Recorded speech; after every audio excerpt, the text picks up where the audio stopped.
Once I started the glue up, I knew I had to work fast.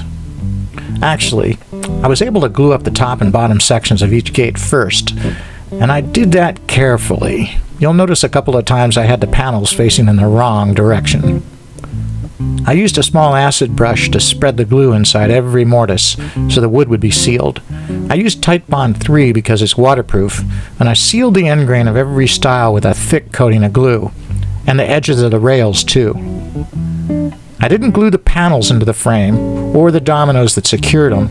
I left all of that float free, but I did pre-finish the edges of all the panels and the stiles and rails with a liberal coat of Penafin, and I soaked the mortises for the dominoes too with Penafin. And yes, because I had mortises and dominoes going in all directions, there was only one way to assemble the gates successfully, from the inside out. I was paying a lot more attention to the assembly than I was to the video camera. Sorry. I forgot to adjust it before setting the rail on top. You can barely see what I'm doing. Lining up the 3/4-inch pipe took a little patience. I worked in one direction only and slid each piece of pipe up into the top rail. Whoops! There's that panel I put in backwards. Like I said, I worked in one direction only. Once I had all the pieces of pipe in place, and tapped the top rail down a little at a time. I researched how to get that patina on the copper pipes, and almost went out and bought some ammonia. But fortunately, my brother found an old piece of pipe out behind his shop, and the color was perfect.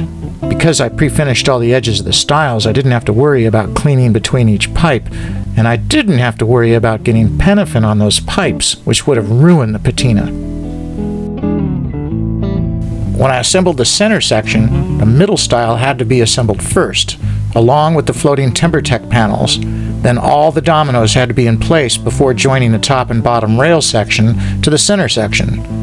It was a little confusing, and not every domino lined up perfectly the first time, but with a little wiggling, it all went together pretty easily. Boy, was I surprised. Once I had the center completely assembled, I let it sit for 2 days before installing the 2 end stiles. Yep, this was a night job.